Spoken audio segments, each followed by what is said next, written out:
Devotion to reason was the legacy of such scientific rationalists as T.H. Huxley and H.G. Wells. This rationalist viewpoint was not tolerant of emotionally based experiences, such as the fear of the dark that Golding had as a child. His father wielded a tremendous influence over him, and, in fact, until leaving for college, Golding attended the school where his father taught. Education.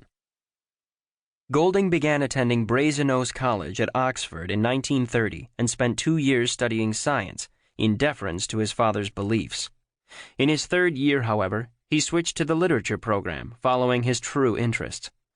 Although his ultimate medium was fiction, from an early age, Golding dreamed of writing poetry.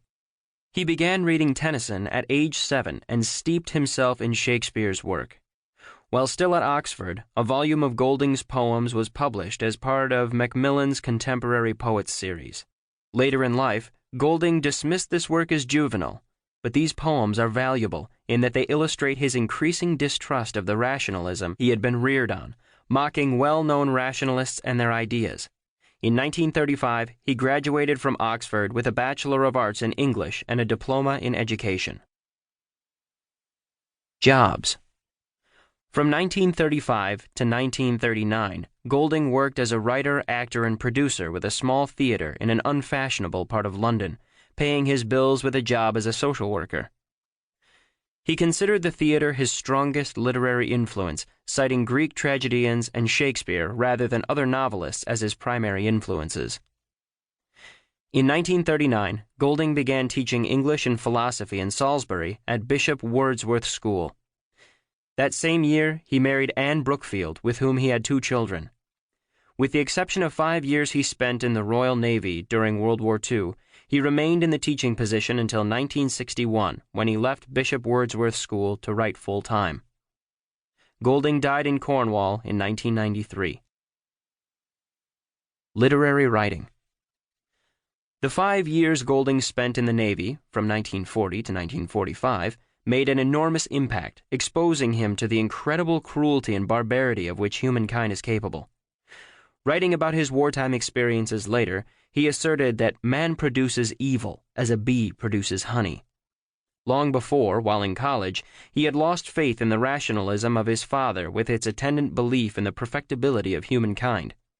While Golding's body of fiction utilizes a variety of storytelling techniques, the content frequently comes back to the problem of evil, the conflict between reason's civilizing influence and mankind's innate desire for domination.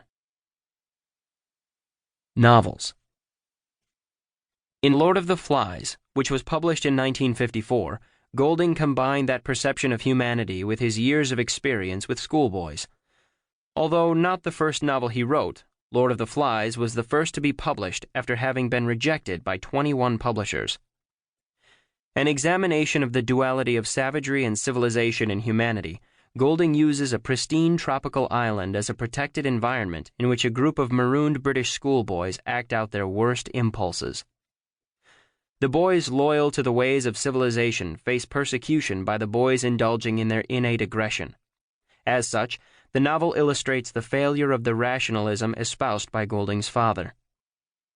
A fast, intense writer, Golding quickly followed Lord of the Flies with The Inheritors, 1955, a depiction of how the violent, deceitful Homo sapiens achieved victory over the gentler Neanderthals.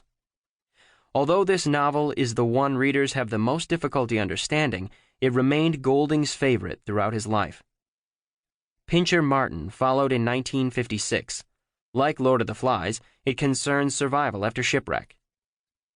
Navy Lieutenant Christopher Martin is thrown from his ship during combat in World War II. He finds a rock to cling to, and the rest of the story is related from this vantage point, detailing his struggle for survival and recounting the details of his life.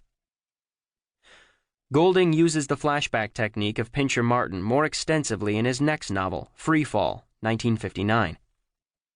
Unlike his first 3 novels, Freefall is told with a first-person narrator, an artist named Samuel Mountjoy. The novel takes as a model Dante's La Vita Nuova, a collection of love poems interspersed with Dante's own commentary on the poems. Golding uses the character Mountjoy to comment on the conflict between rationalism and faith. Issues of faith are